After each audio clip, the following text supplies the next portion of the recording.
Hey there, inquisitive souls. Brace yourself for an electrifying experience that will blow your minds wide open. We've curated an exceptional week-long compilation of videos that will quench your thirst for knowledge and uncover the answers to questions you never knew existed. So make sure you're ready to dive deep into the rabbit hole of knowledge and join us on this adventure. Don't forget to hit that subscribe button and turn on the notification bell, because you won't want to miss a single mind-boggling moment. What was your, well, I'm boned moment? Story 1. Very recently, actually. I got my driver's license later than most for various reasons, so I've only been driving solo for a few months now, despite being in my 20s. I wanted to test my newfound freedom by going on a bit of a day trip to a city about a 4-hour drive from home. But I didn't tell anyone where I was going because my family tends to be very protective. I knew they'd worry, so I left town without telling anyone. I got about 3 hours into the trip and was heading down a gravel road, middle of nowhere farmland, not a house or building in sight. I wasn't paying enough attention, sped up too much, and my car started sliding on the gravel. I lost control, veered off the road, and crashed into a wire fence. Luckily, it wasn't a head-on crash, but I scraped along the fence for a fair distance. Cliché as it is, I swear my life flashed before my eyes. My car came to a stop, and the first thing I did was check that I hadn't been hurt. Luckily, I was okay, so I got out to look at my car. The side mirror was shattered and hanging off. Taillights shattered, dents and scratches everywhere, and the rear bumper was hanging down and scraping along the road. My main concern was the bumper. I couldn't drive the car without it dragging and scraping along the road behind me. I tried to shove it back into place, but I wasn't strong enough. It kept falling back out. So I sat on the side of the road for a while, completely alone with no help in sight. I hadn't seen another car for ages, and I had no phone reception. I hadn't told anyone where I was headed, and I had no idea how I was going to get the car home. And it occurred to me that if I had gotten hurt, nobody would have known where to look for me. I felt so helpless and stupid. It was a scary feeling. I spent about an hour pacing and crying beside my car, not knowing what to do, lamely trying to shove the bumper back on. But once the initial shock wore off, I was able to pull myself together again. I shoved as hard as I could, and I realized I could force the bumper back into place, but only briefly. It would stay on for a minute or two and then fall off again. So that's what I did. I shoved the bumper on. I drove for a few feet. The bumper fell off again.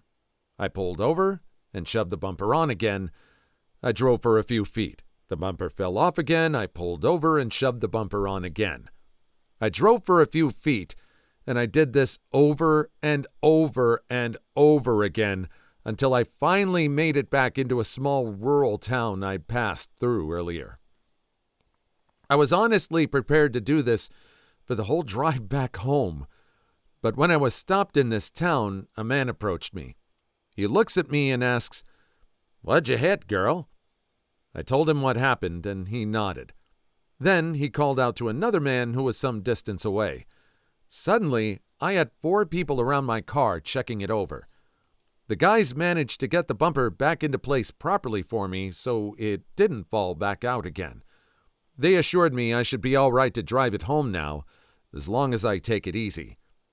I thanked them profusely and carefully made the trip back home, feeling much better than before. I had never before been so happy to pull into my own driveway, and I will forever be grateful to the people who stopped to help me. And next time I leave town, I'm going to tell someone where I'm going. This could have gone so badly. I guess this was a girl, and unfortunately, sometimes girls can be more vulnerable on trips in other places by themselves. Not to say guys can't get taken advantage of either, but it was great that she got help when she did. And as much as you want to be free, I would never go anywhere without telling someone. Doesn't have to be family. Could be a friend you trust. Anybody else. Anybody that you trust. Story 2. The moment was when I was younger, about 12 or 13. Maybe 14, but anyways. We had a home computer, and my cousin and I used it quite a lot. He's 4 years older than me, so add that to one of the ages I typed above. So, with he and I being two teenage boys in the early 2000s and the internet was just beginning to take off, it shouldn't take much of a guess what us two teen boys would frequently visit on our home computer. Also, with it being the early 2000s, basically every computer was extremely susceptible to viruses and malware. Before the incident I'm about to speak about, we had obtained viruses on about 3 or 4 computers, and my cousin and I knew why. We just didn't say anything. Fast forward to our then recent home computer. It was nighttime, everyone was asleep, so I wanted to frequent one of my adult websites. Well, while I was in the middle of watching, the computer went blank for maybe 30 seconds to a minute, and it came back on, and the entire computer had this blank white screen with black text that read something along the lines of, "You have visited this site, this site, this site, this site, this site. Googled these images, images of these, images of these." Basically, imagine your browsing history being exposed to your family, which is exactly what that was. And it just so happened to happen during my use. This was a new virus. I tried for an hour and a half to fix it, but the background remained the same. It wasn't the home page of Internet Explorer. It was literally the background of our home computer, and at the time, our sister lived with us too. I remember unplugging the computer and hoping no one would notice it was unplugged. Of course, I knew they would notice, but I was in a panic. Well, the very next day at school, I got a text from my cousin asking what the hell happened to the computer. I, of course, played dumb, asking what he meant. He told me, and I acted shocked.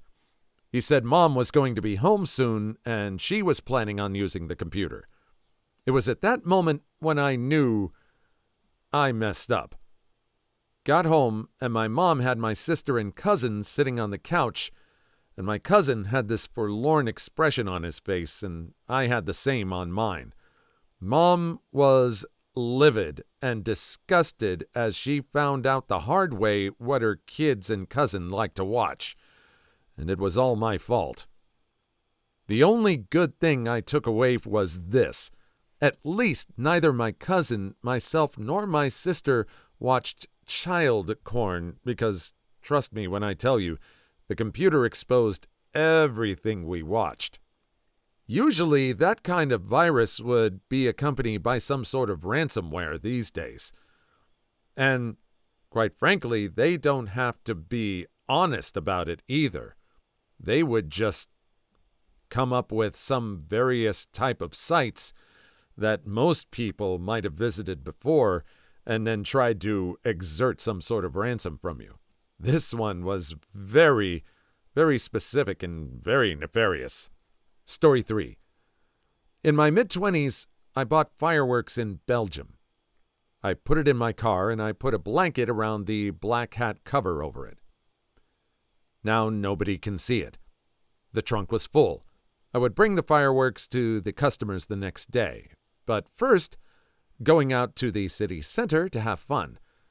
Because of my older driving license rules, I'm allowed to drink some alcohol. But I drank much. I didn't feel drunk or so at all. The cafes and discos closed at 4 in the night. I got in my car and was still in a historical part of the city as I get a stop sign from a cop on the side of the road. "Good night. You're our last one. Can I see your driver's license? Did you drink?" Me. "Hello. How are you?" "Yes, I drunk a few." He smelled it anyway. I had the double allowed amount of alcohol in my breath. You cannot drive anymore. My colleague will take your car and drive it to the police station, nearly around the corner. You can get in the police car. Okay. Of course, I think. Hell, I got a $700 guilders fine, now €350 or about $350, and I was not allowed to drive 3 hours. The car stayed on the police station. I walked home. Of course, I came back 3 hours later to pick up my car.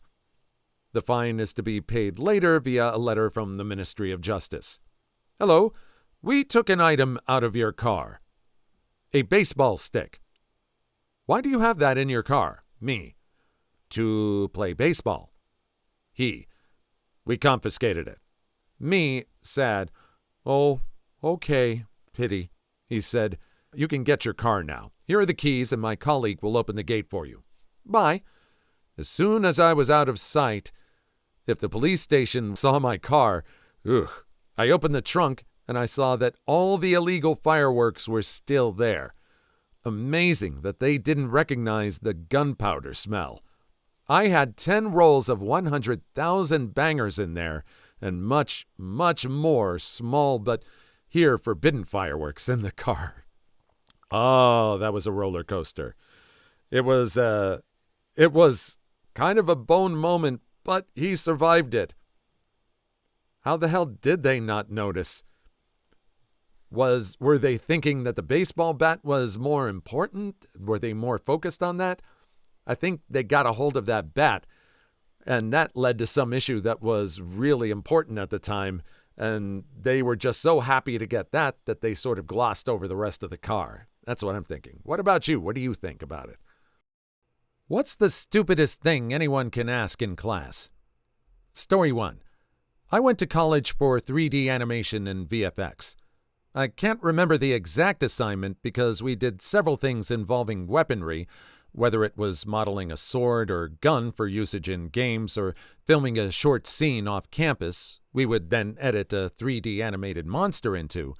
But our professor was joking around with us saying, now, obviously, if you were modeling a weapon, you can't bring it into the school for reference.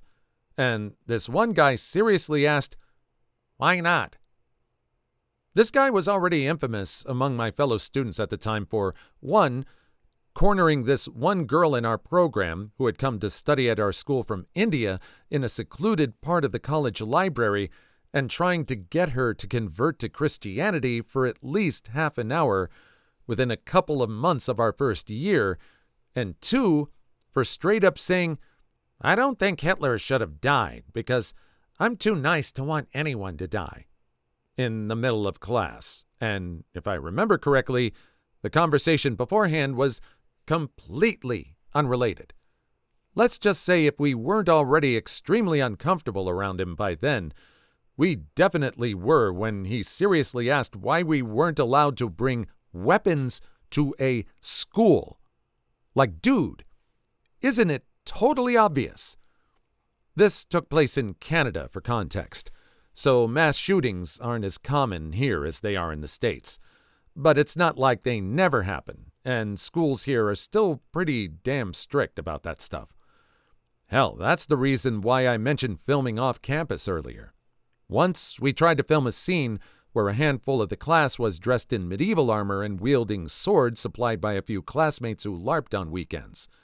The plan was to get some footage so we could add a dragon in later to practice video compositing.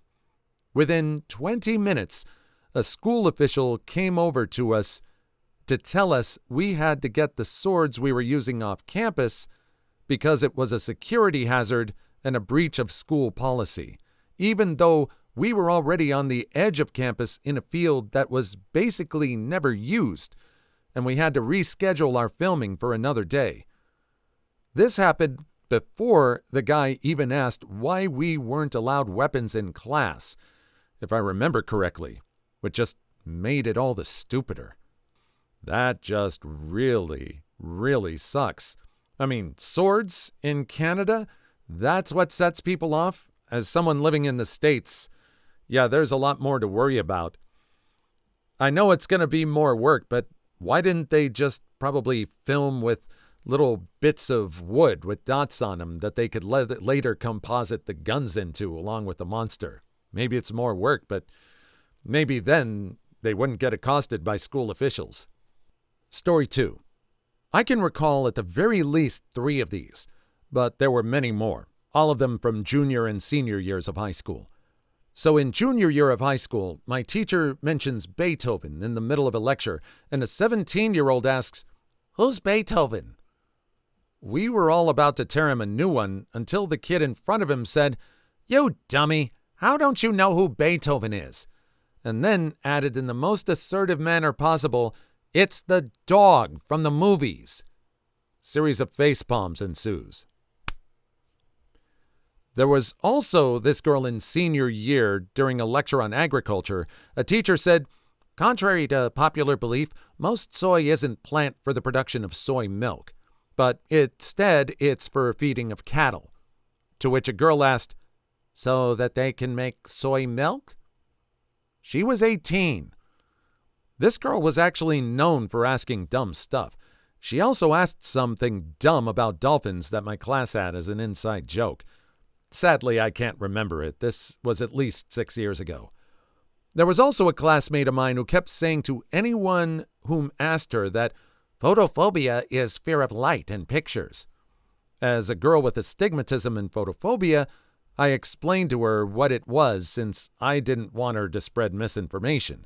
So I told her that photophobia is an extreme sensitivity to lights. She proceeded to sat me down and kept insisting that it was the fear of lights and pictures. I ended up using my opportunity to ask the teacher what photophobia was so that she would finally listen. The classmate and I sit on the front row with 2 seats between us for more context.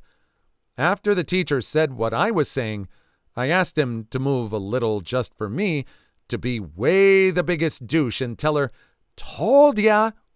which was super uncalled for, but she got a quarter of the class asking me, how could I be an artist if I had photophobia?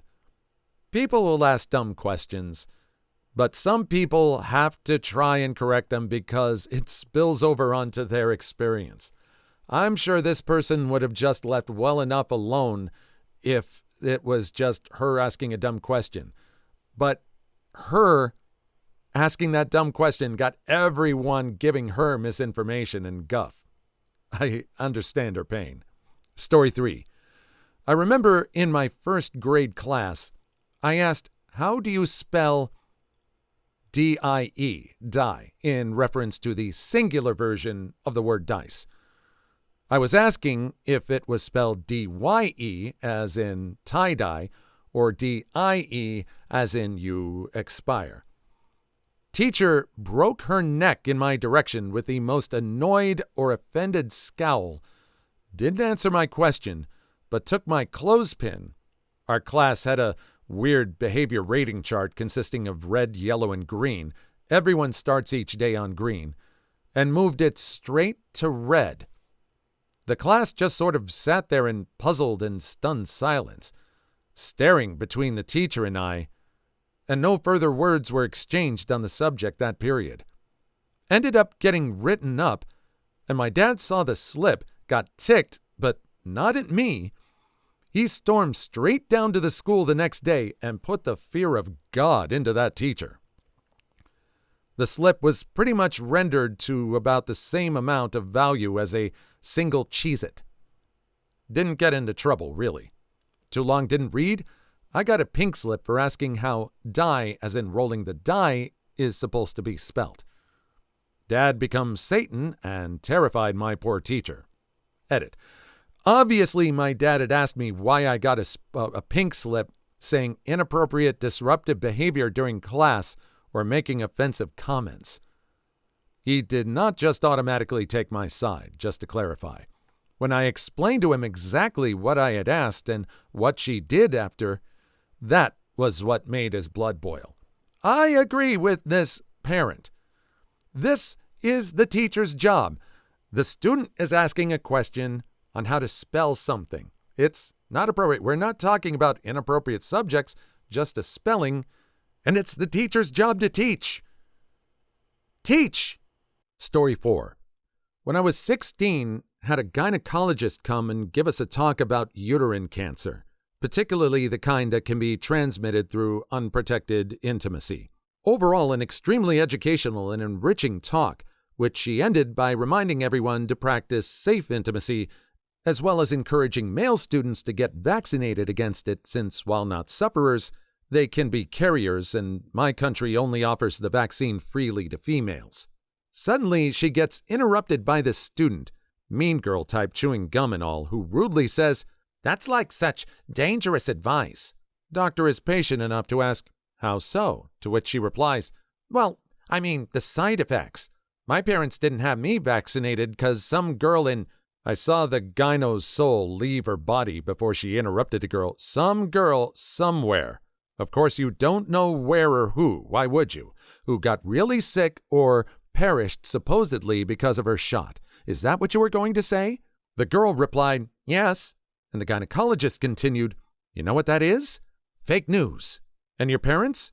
Fools who believed such fake news and put you at risk of a life-threatening disease because of it, and I won't hear any more of it." The whole assembly was nodding in agreement and amusement that this deity-damned child just tried to outsmart a doctor whose literal thesis and research was on uterine cancer and the proven benefits of vaccination with some word-of-mouth anti-vax hogwash. Story 5. There wasn't really anything stupid I asked in class, even though when I did indeed do the same thing at home, Mother would usually reply with, "I'm hunting elephants," or something along those lines. But my high school horticulture teacher, Dr. Thomas, made up for all that by having a reputation specifically with me, but apparently with literally nobody else in the class itself, where every question I asked him imaginable would be construed as stupid, even if it were indeed smart. Asking for help met me with the reply, "You should know how to do this yourself." Every question relating to something I didn't understand was met with, "Oh, come on, you should understand this by now." And asking about literally anything related to the biology or history of plants was usually responded to with, "Go look it up," or "Can't you go on the internet to find it yourself, kid?" Now, I obviously can't recall everything, as per previously mentioned, but he basically treated me as the stupid kid in class, just for him being beneath me. Usually, one would be above the other for saying that, but apparently wearing a Princess Peach shirt that said "Wish You Were Her" ultimately set him off, since it must have been a middle school shirt instead of for any age. Overall, he did like me in all fairness, and he was a great teacher all around. He just so happened to like being on top. How have you made a rude person's day worse? Haha, here we go. Story 1. Being a cop in a small town, I would get a few large parties, 150 plus kids, with a lot of kids coming from outlying areas. I'm generally pretty nice to the young adults who live in the area I police and am generally well liked. But to the kids who come from different towns to party, well, they obviously don't know or like me.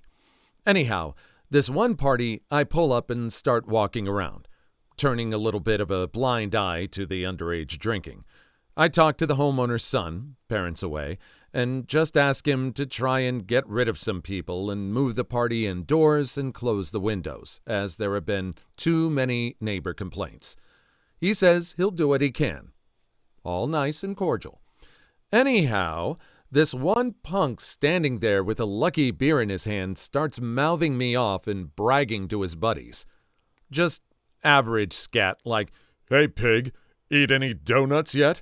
And just generally swearing and saying how I can't do scat about what he's saying, and that I can't arrest him for dip as he's on private property. Dip equals drunk in public place.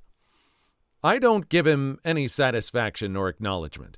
I have thick skin, else I wouldn't be a cop. But I had other calls to attend to, so I left. No further complaints from the party, as the homeowner asked many people to leave. A few hours later, I'm driving back to the office, donut-free, and pull over a car for doing 15 kilometers an hour over the limit on the highway. Usually, I give cars at least 20 kilometers an hour on the highway before pulling them over as well. That's what I normally do on the highway. Wouldn't be right to give people tickets for something I do all the time. Well, it's the jerkwad driving who's been mouthing me off. Amazing how nice he was to me at this point. Complete attitude change. I didn't let him know that I remembered him from the party, and I now had his name and vehicle plate so I could always look out for him in the future. Long story short, he got tickets for speeding, only having one active headlight, failure to display an N sign, new driver law here, and on rear of a vehicle lets other drivers know this person just got his license, having more than one non-family member passenger, another new driver law, and not wearing a seatbelt. As I remembered him drinking, I also demanded a roadside breathalyzer test. He wasn't drunk, but had some alcohol in his system, so I gave him a 24-hour roadside prohibition from drinking and towed his vehicle. I slept well that night. Also, 3 months later, after running his license on our system, the insurance company had prohibited him from driving for 3 months. Totally unwarranted. This person was just all out, all for giving a cop a hard time. And this cop was pretty much bending over backwards to make sure everyone was having a good time as long as no one needed to complain.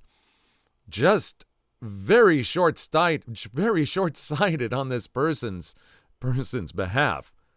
Story 2. Well, this sounds kind of terrible now that I think about it, but I don't think anybody's going to see this anyway, so I might as well. A few months ago, I drove to my parents' house pretty late in the day. After leaving, I noticed a dog had been hit and was lying in the middle of the road. So I parked my car and put on the emergency lights, with my headlights clearly illuminating the dog. I put on a pair of gloves.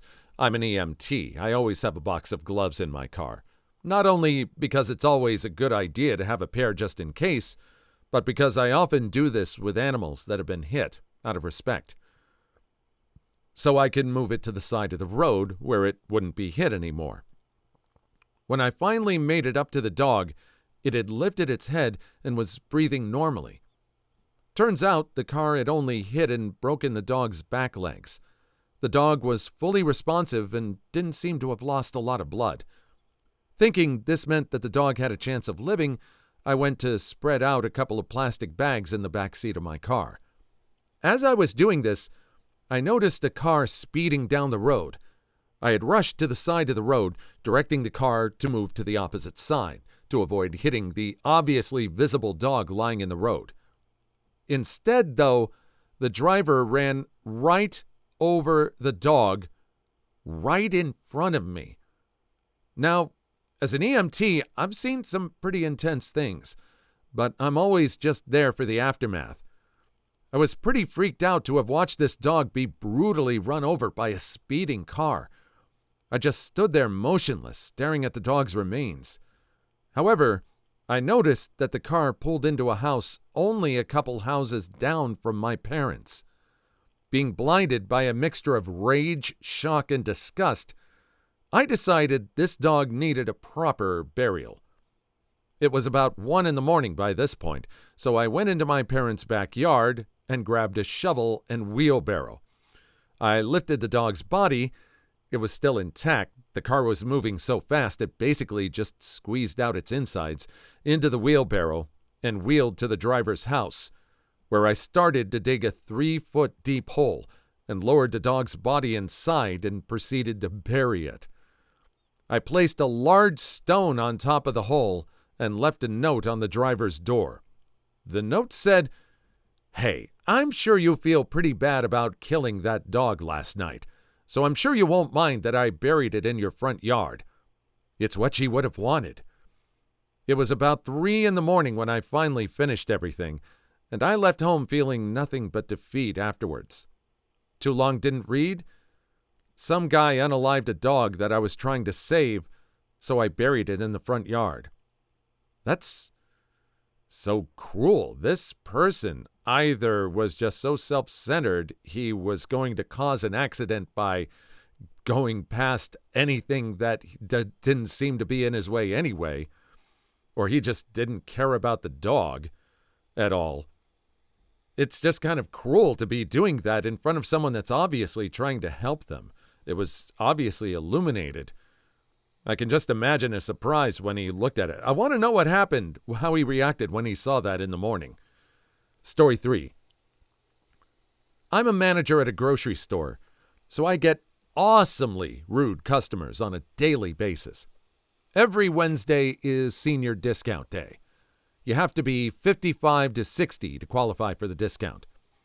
Needless to say, Wednesdays are tense. Lots of seniors and lots of other people who don't want to deal with the seniors. I don't generally mind the old folks. Most of them are pretty cool and have some interesting stories and cute jokes. This Wednesday, there was one particular customer who was being a huge pain in the butt from the moment she walked in. She was tall, blonde, high heels, very made up, and dressed to the nines. She was probably late 30s to early 40s.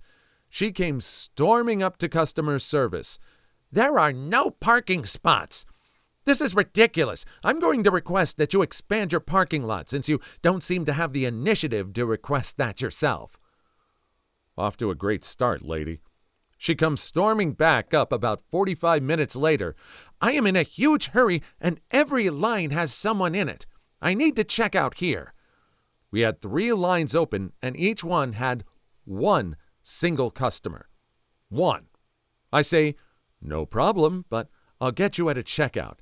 You have too many items to get here." She has a huge hissy fit.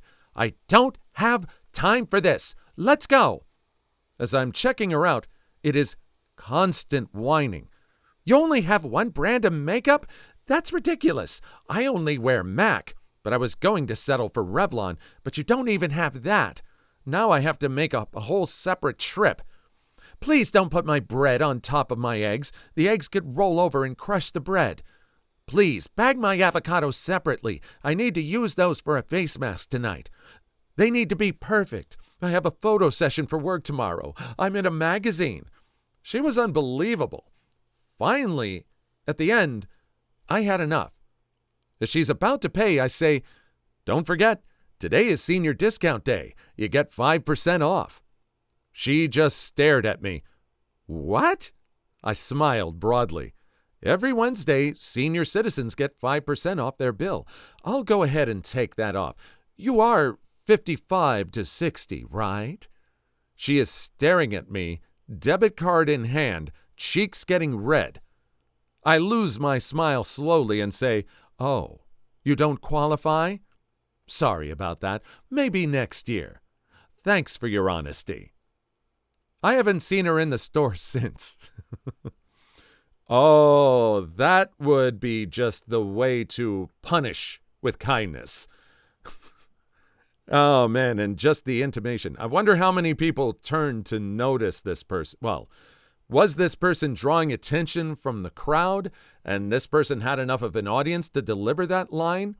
Or did he just sort of speak up to bring this discount to life for other people to notice? I don't know. Either way, I hope he drew some attention with this. Story 4. My wife and I were on the receiving end of someone's justice. We'd gone out to a local sports bar/restaurant for dinner on a Saturday night. Unfortunately, the local football team had just started playing and the place was packed. While we were waiting in line, we heard the conversation between the folks in front of us with the hostess. Hostess. "How many?" Guest. 8. Hostess. "All right, we have you down. We're not quoting wait times right now as the game has just started and we have no idea how long many of the diners will be staying." Guest. "So you're telling me you won't seat us?" It went back and forth for a few minutes, with the guest getting more and more indignant and the host trying to explain that they'd seat them as soon as possible, that they just didn't know when that would be. And with a large party, the limited number of big top tables would make it worse, and the group was unwilling to split up into 2 groups. The guest finally moves, and it's our turn. We say there's just the 2 of us, and the hostess starts in on the "we can't quote times." My wife says, "Don't worry, we heard what you said to the last person. We're not in any hurry. We know how busy you are right now." We got the blinky alert box and find a spot to wait. We're expecting a solid 45 minutes. Literally 2 minutes later, our box starts buzzing. We'd been bumped to the front and were being seated. The best part is that when we got to our table, there was another empty table right next to us. The 2 tables could have sat in a group of 8, but the hostess and waitresses made sure to not seat them. Oh, and the wings were delicious. The wings were delicious because they were seasoned with sweet, sweet vengeance.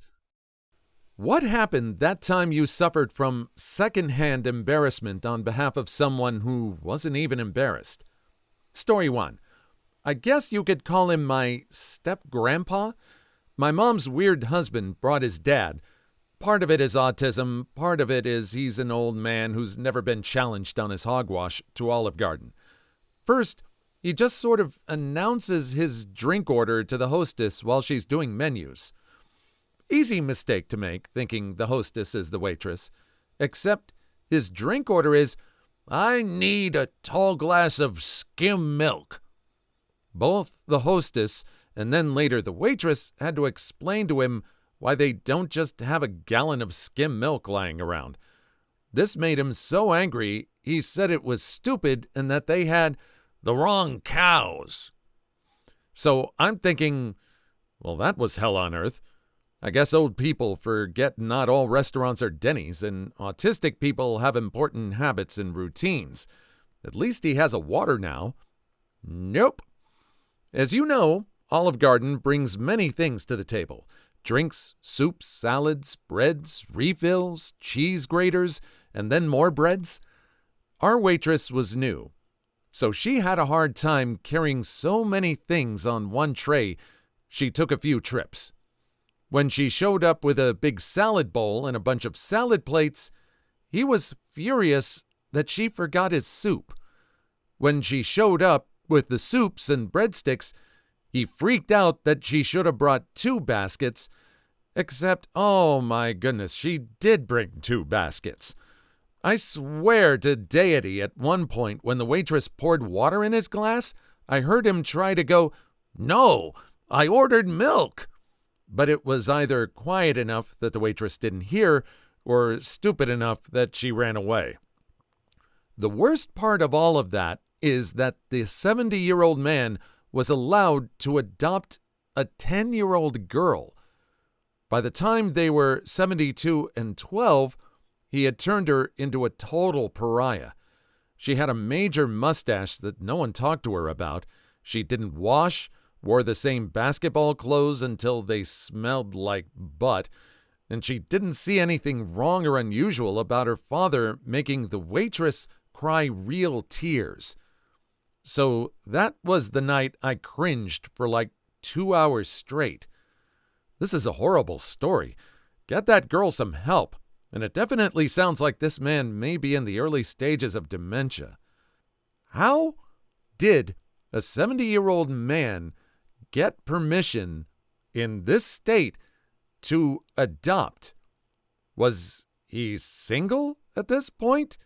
If he wasn't single, what did his spouse have to do about this? Was the spouse part of the picture? It doesn't look like it. Or maybe she was. Where was she in this situation? Very weird. And this person is not cringing at all. The daughter isn't, the 10-year-old, the 12-year-old? Weird. Story 2. A woman in the store I work with is the most cringe-inducing person I've ever met. She sings to customers unprompted and without saying anything else to them, and then stares at them expecting praise. She used to wear a shirt that says, "I write fan fiction. What's your superpower?" and refused to put her apron on so everyone would see it until management had to ban shirts with writing on them. She tells customers about her fan fiction in detail. She almost physically fought another employee who is a Captain America fan because she wouldn't admit that Captain America is, quote, "a complete piece of trash who deserves to expire," unquote. She keeps going places she has no reason to be in and getting stuck, so one of the guys has to rescue her, and if the person who comes and gets her isn't a dude, she'll get stuck again. She tries to sneakily listen to conversations so she can butt in with one of her impressive, but doesn't realize a 400-pound woman can't sneak for anything. And she forgets, or pretends to forget, to take her medication at least once a week, and then over-exaggerates her symptoms for sympathy. The last time she did it, she rolled around on the floor and pretended like she didn't know who anyone was until someone told her she needed to go home if she was that affected. Also, she has a crush on me, and a crush on my brother, and a crush on our exceedingly gay manager, and a crush on half the stock team, except, of course, the black/brown guys. And she thinks she's sexy and suave. I'm a bigger person, so I can't say much, but, the woman genuinely looks like a pig. She also hates women and thinks she's much better than all of them, so she won't listen if a woman gives her directions. She's basically a female neckbeard, right down to the fedoras. She wears a fedora into the store sometimes and then throws a fit when she can't wear it on the floor. This would be, well, not normal, but at least a little more understandable if she were in her teens, but she's almost 30 years old. I hate this stranger so much. I never thought I would see the day where there would be a woman neckbeard. And they said right down to the fedora. Has there just not been enough reaction to guys wearing fedoras and espousing fanfic that we just don't recognize this behavior, that we don't just shun this behavior? It's amazing that this person is just living her main character life in her head. Story 3. Went out to dinner for a friend's birthday. 3 people we know who are all an item together are invited, but are known for being notoriously cheap, and it's explained to them that the place my friend picked was a bit pricey beforehand. Brazilian steakhouse. They were told the price of dinner, and they're like, that's fine. 2 guys and a girl. We'll call them Fred, George, and Susie, and their 1-year-old daughter. Susie keeps complaining the entire night. That freaking waitress keeps interrupting. She was doing the simple check. Is everything all right? We could have done this cheaper and better at home. The meat here sucks. Fred and George were defending her the entire time. Yeah, honey, you're right. Then the bill comes. Fred starts arguing with the waitress. Well, we didn't think it was very good, so I don't think we should pay full price. Also, my wife only ate the salad bar, a lie, so she should only be charged for that. The entire thing was absolutely cringy.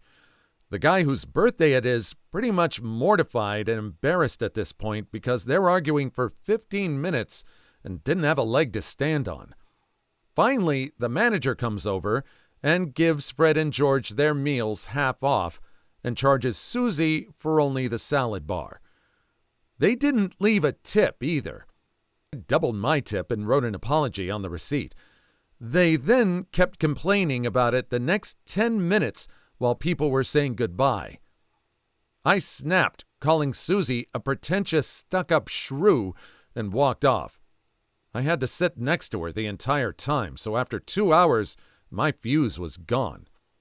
All right, how was the 1-year-old handling this? That got kind of left by the wayside of the details. And also, it doesn't look like this person was secondhand embarrassment. It said that the person whose birthday it was cringing the entire time, too. I think it was just cringe all around for this. Story 4. My friend got drunk, and usually I'm able to stop her in time when she tries to do something embarrassing. I was at the party with her, and she said she had to go to the bathroom. I waited for her outside so I could drive her home, but got distracted when my brother's best friend, also drunk, started vomiting in the bushes next to me. After a little while, I went back in the house to find my friend, assuming she was still in the bathroom.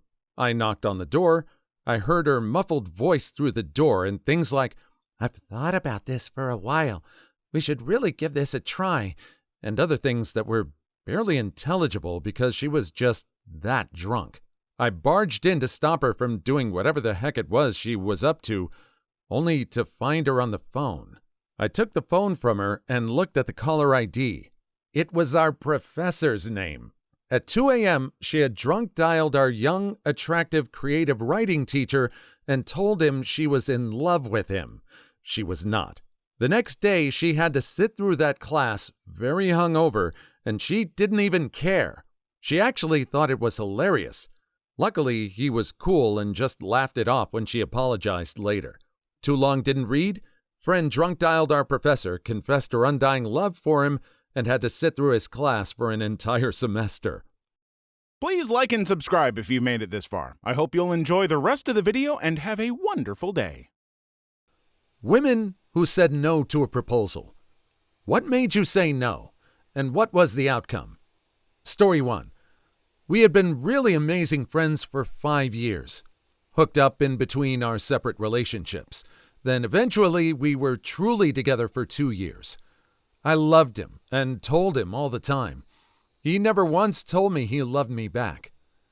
He had been through some awful relationships and said he just couldn't say that. We were wild, but he was wildest. The drinking was the unaliver. He only got close to telling me he loved me twice. Each time he was messed up off his butt and only said, "Come on, you know how I feel about you." I didn't. I didn't know if we were just having fun or if he actually gave a care. Then I left and found someone that treated me better. That's when he started to really get that I could put up with his stuff and still love him like not many could. A few months later, he invited me over to talk it out and make things right. He had put together an entire photo album of our years together with a heartfelt letter. He told me he loved me and was starting to go to AA.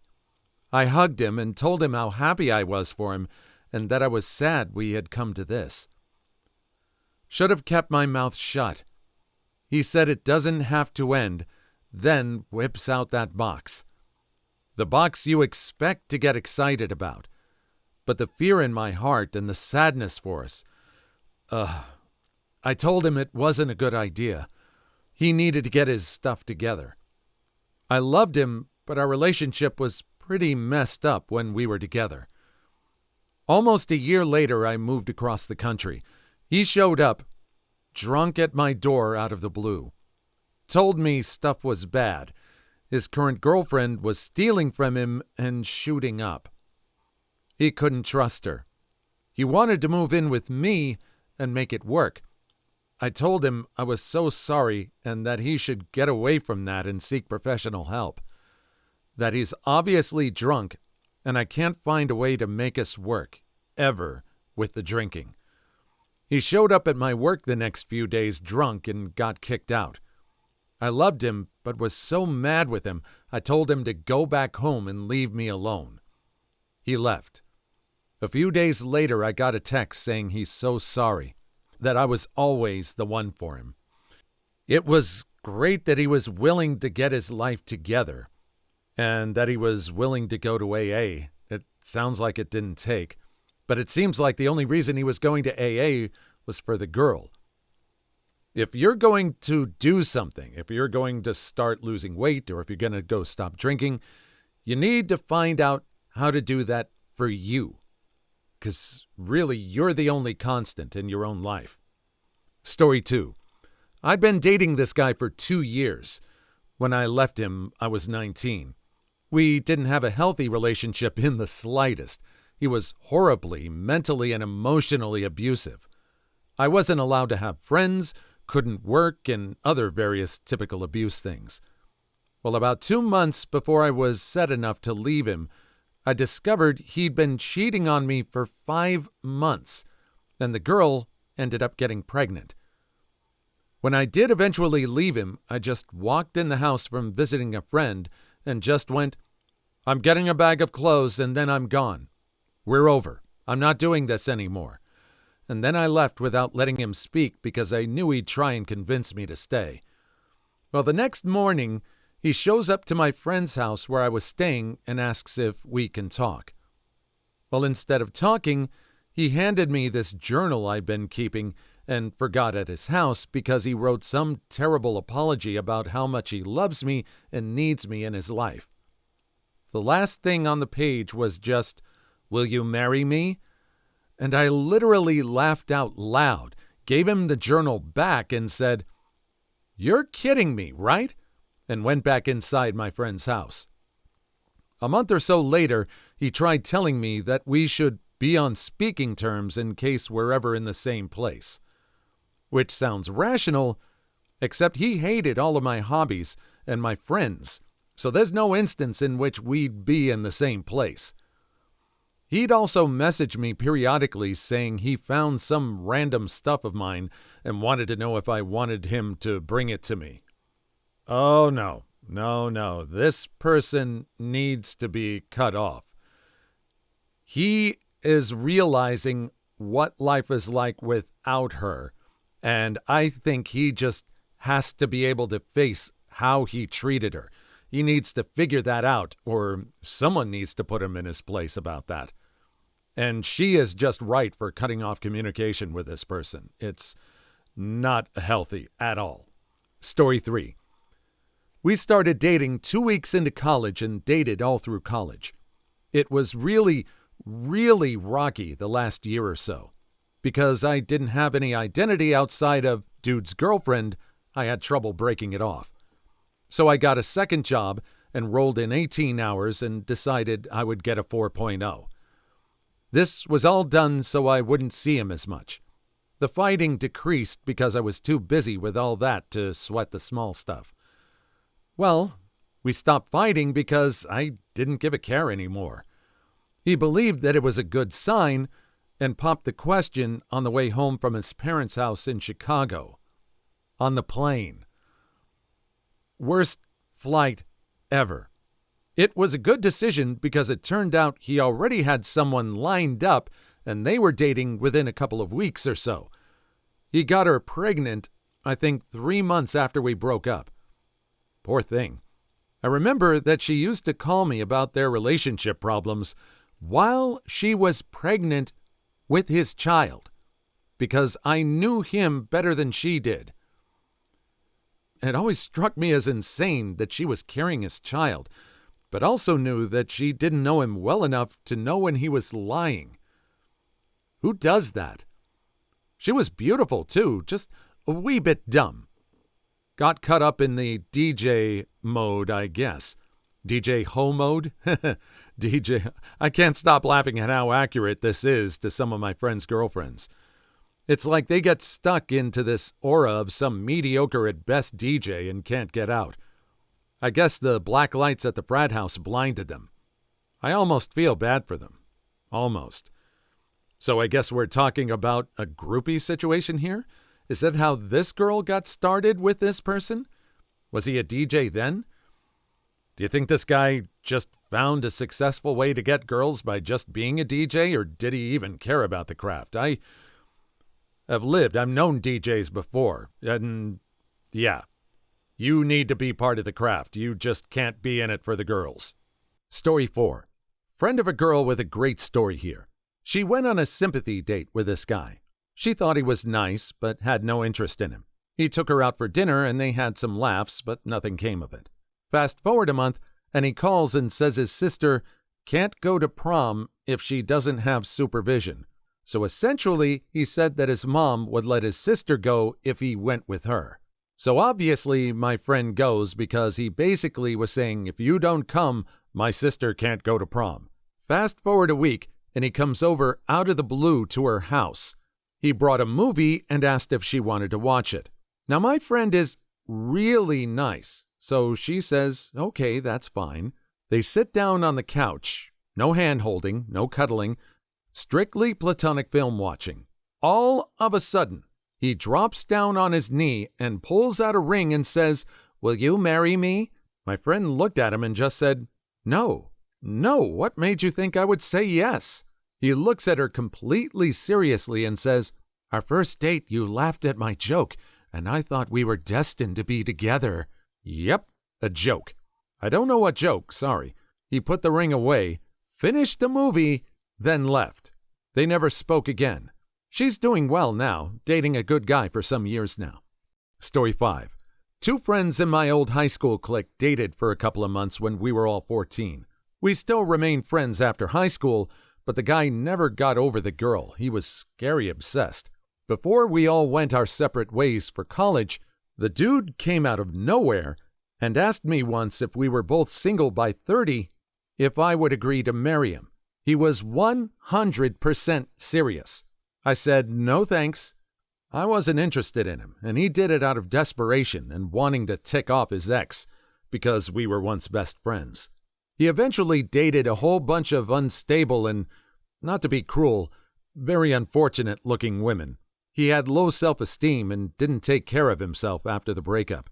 He actually married one a year or so before he turned 30. He spent most of his 20s harassing his old girlfriend and driving by her house playing their song on the radio as loudly as possible. Cops were called. Even at 30, he still stalks his high school ex-girlfriend, my old friend, from time to time and sits outside her place at work staring at her through the window, trying to get her attention. Yet again, she's had to call the cops a number of times. It's really awkward for her because she has to explain to her coworkers, "Yeah, that's some guy I dated for 2 months when I was a freshman in high school. Can we get him out of here?" College professors, what's your "I'm surprised you made it out of high school" story? Story 1. Not professor, so delete if this violates, but I was a teaching assistant for a biology course. We were learning about this species of animal, lake mollusk I think, that could kind of choose how and when it wanted to lay eggs so that its young had the best chance of survival. Anyways, I overheard this girl talking to her lab mate in the lab about her boyfriend may have gotten someone pregnant. She and this boy had been together, according to her, for a little over a year, and hopefully we all know that it takes about 8 to 9 months to make a baby from the time of conception. So the girl's lab mate asked if she was going to break up with him since he cheated on her. This girl looks her straight in the face, no joke, and said, "He didn't cheat on me." Her lab mate was taken aback, but asked if maybe she had misheard. Nope. Long story short, this girl thought that humans could choose when to begin the moment of conception, and her boyfriend had told her that the baby hadn't been processed until after they'd gotten together and that he'd slept with this girl over a year and a half ago. She genuinely believed this story, using what he had learned in class about the mollusks as proof. I knew her as an acquaintance outside of this class, too, and last I heard, she was still with this guy, and yes, the baby is his. I had to tell a classmate that you don't pee out of your vagina. She was 23-ish. It came up because she made a very confusing statement about giving birth. Unfortunately, I don't remember what it was. Even if it were true that you could delay or choose the moment of conception, he's still contributing to that moment of conception. It's going to happen. He was a part of it, and she's still with him. Either this guy is really dumb or he's really putting his college classes to good use. According to him. It's not good use. It's not. Don't lie to your girlfriend. Story 2. Not a professor, but in undergrad, I had a sociology course where we had to do a group presentation about different types of family structures. We divided the work by tasking each group member with creating a slide on a subtopic for our PowerPoint. When it came time to practice, I had everyone send me their slide so I could put it together into one file. I noticed right away that something was off when a group member's slide had gems like, "Women's suffrage has destroyed the American family structure," and "Feminism has turned women away from their naturally obedient nature." What the hell? I asked to meet with a group member about why the heck his slide was a misogynistic rant, especially for a joint presentation in a group of 4 women at a pretty liberal school. Even if he believed this hogwash, there's no way he thought it wouldn't backfire in a presentation in front of the whole class. Well, I met with him, and he sheepishly admitted that he had just Googled American family structure and copy and pasted from the first website he saw. He didn't realize it was offensive. He hadn't read anything on the slide that he had just sent to the group to present. I didn't believe him at first, but I found the website that he used, and he quite literally just copied from some random angry incel's personal website. It was a group grade, so I just ended up doing his slides for him. He read what I gave him verbatim, and we got an A. I took the grade and was relieved and never worked with him again. This is the first story in this thread, I believe. Oh, the things I've seen copy-pasta in academics. Copy-pasta. The thing I've seen copy-pasta in academics. Oh, this is just copy-pasta from someone's website. Can you imagine what kind of presentations you're going to look at now when you do AI? Could you imagine someone who's just surreptitiously giving their presentation by just quickly getting AI? Oh, find me something on American family structure, and the AI looks on the website and comes up with it right there in the class? That's going to be super embarrassing. Story 3. I worked at my university writing center and saw a lot of really terrible writing. So many poorly written essays. I really don't know how you could graduate from high school without at least being able to perform simple tasks like point to your thesis statement. The whole point of a writing center was to teach students to correct their own work. But there was a direct correlation between how awful a paper was and how likely the student was to throw it at you and say, "I'm going to go have lunch. Will you have it fixed in an hour?" Then try to leave. The tutors all got really good at an authoritative, "Stop right there. Sit down. Now let's talk about how you are going to improve your paper." The most frustrating papers were the science majors. I can never tell if the paper was terrible or I just wasn't following the details of their experiment on chlorinated aliphatic hydrocarbons or whatever. The absolute worst was the English master's degree student who came in several times with absolute gibberish. To be fair, English was his second language, but are you absolutely sure you don't want to consider a career change, my good sir? Again, we're talking about people just throwing stuff at tutors. Can you imagine all the stuff they have to face when they're trying to pass off AI-generated stuff as their own work? Or maybe even saying, "Hey, this is my own work. Just tell me how good it is." No, this is going to be really interesting. What do you think AI is going to do to affect the schooling situation? Let me know. Story 4. My first year teaching, I had a student who failed the previous year due to missing too many cooking labs to pass and not handing in half the assignments. I had rewritten the curriculum and assignments. I noticed that this student hadn't been handing certain things in and had been skipping my lectures, so I decided to have a chat with him. They thought their marks for that semester were cumulative with their previous year's marks, with a different curriculum, different assignments, and a different professor, so they just had to make up enough marks to get a passing grade. This is a post-grad program. They had a BSc in dietetics. I busted my butt getting my BS in dietetics. I didn't get licensed because I couldn't handle the internship process. This person went into a master's program. Now I'm sad. Story 5. Was teaching a first-year religion class and we were talking about the 2 creation stories in Genesis. But this happened specifically when we were reading the story of Adam and Eve in the garden. I told my class that a colleague of mine joked Adam had a C-section because he wasn't conscious when God took his rib and made Eve. The class had a giggle, but one student raised their hand and seriously asked why everyone was laughing because men have the ability to regrow their ribs once in their life thanks to this original moment. I felt horrible. The entire class started laughing, and I immediately shut that stuff down because this student was wanting to melt away into nothingness. It was a great teaching moment because you never, ever laugh if someone has a question and is serious about it. Turns out, their Nana was a Jehovah's Witness, and while my student generally took everything that came out of Nana's mouth with a grain of salt, somehow this fact never got examined. You're a good one. People need to be able to express their thoughts without being shamed. This is why people have trouble with critical thinking. They can do it, but they're too afraid of being wrong and laughed at to share. Story 6. I was a lecturer at a prestigious R1 state university. Some of my students were excellent, most average, and a few were barely literate. One particularly heartbreaking example comes to mind.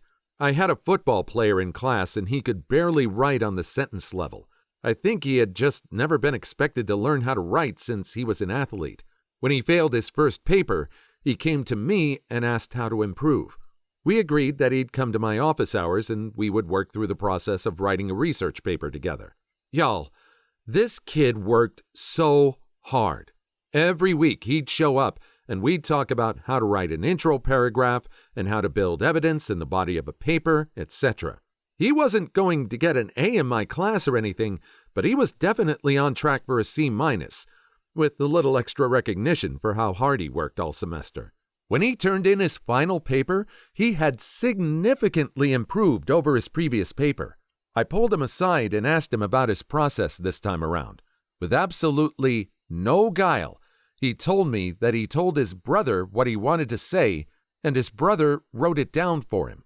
I was bound by the Honors Council and a sense of duty to my other students to do what I saw as the ethical thing, which was to fail him, but I do think about him sometimes, and that was 20 years ago. He tripped at the very last step.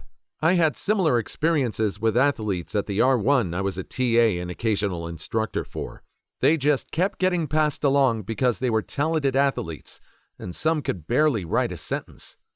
I'm not a sports guy, I don't follow sports, but I do know some names that have gone on from having an athletic career to being great business people, very successful businesses.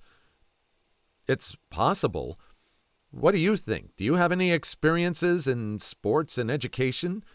Do you think it's that difficult for some sports athletes to be passed over just because they're talented and skip on their education? Please leave your story in the comments. I would love to make a video on them in the future. Also, don't forget to like and subscribe.